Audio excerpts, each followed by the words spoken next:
আসসালামু আলাইকুম। Heritage agro ময়মনসিংহের পক্ষ থেকে আপনাদেরকে শুভেচ্ছা স্বাগতম।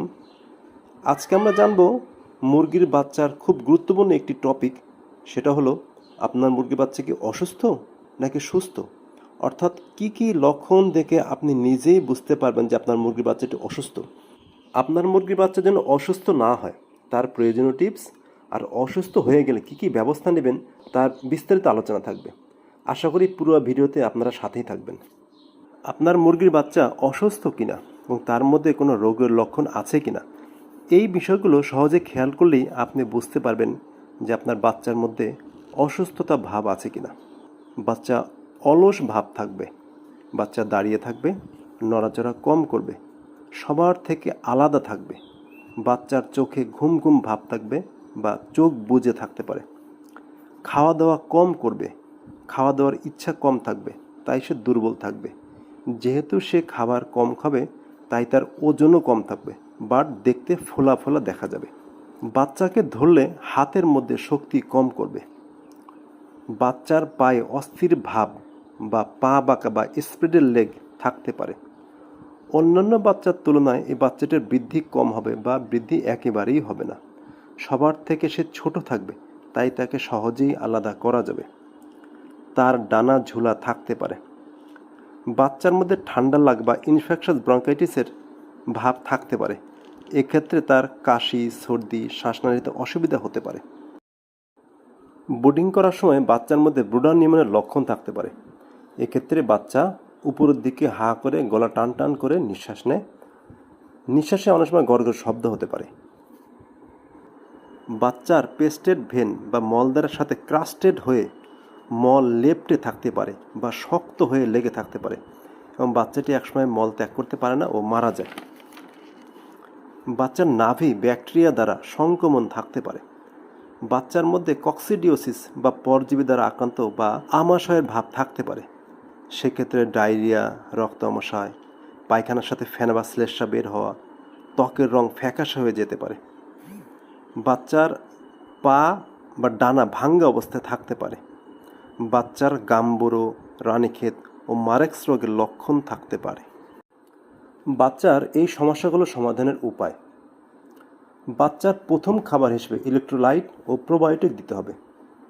যদি এগুলো না থাকে তাহলে 20 গ্রাম গুড় বা চিনি 1 লিটার পানিতে দিতে হবে।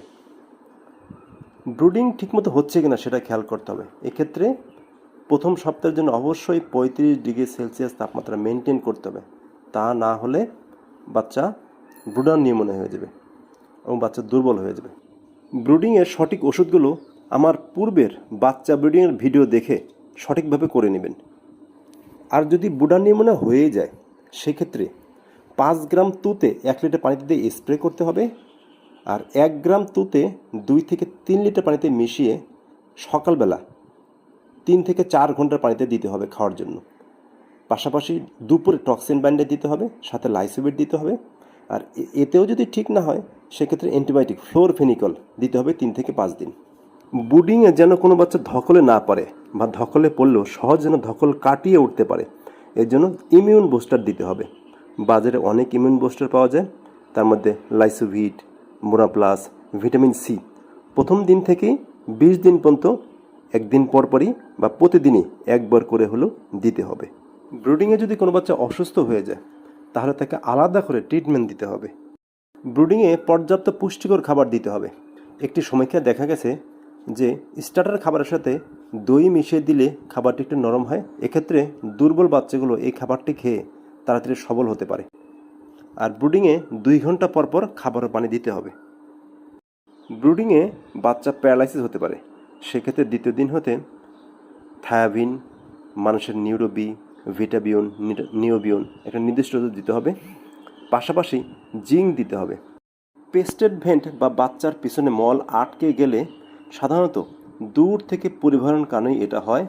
তখন বাচ্চা পরিবহনের পরপরই ভেজা কাপড় বা তুলা দিয়ে পিছন থেকে শক্ত মলটি ফেলে দিন। তাছাড়া ইনকিউবেটরে যদি সবসময় তাপমাত্রাটি একটু বেশি থাকে তাহলে পিছনে মল আটকে থাকতে পারে, সেক্ষেত্রে ইনকিউবেটরের সঠিক তাপমাত্রা মেনটেন করুন। ব্রুডিংয়ে তাপমাত্রা যদি সবসময় একটু বেশি থাকে তাহলে পেস্টেডমেন্ট বা পিছনে মল আটকে থাকতে পারে। সেক্ষেত্রে ব্রুডিংয়ের প্রথম সপ্তাহের জন্য 35°C তাপমাত্রা মেনটেন করুন। এছাড়া ব্রুডিংয়ে পরিষ্কার পানি, স্টার্টার খাবার এবং প্রোবায়োটিক দিন।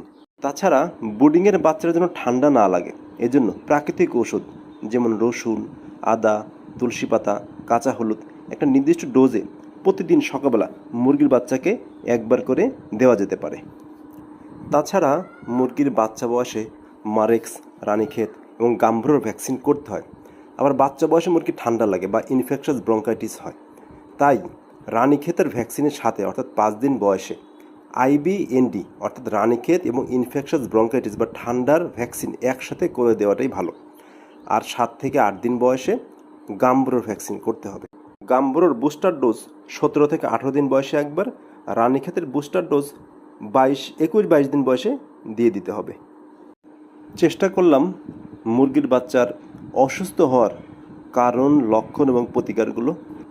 আরও বিস্তারিত জানার জন্য আমাদের সাথে যোগাযোগ করুন। আমাদের ঠিকানা হেরিটেজ এগ্রো সদর ময়মনসিংহ। আর আমাদের চ্যানেলটি অবশ্যই সাবস্ক্রাইব করুন। আর আপনারা ভালো থাকুন।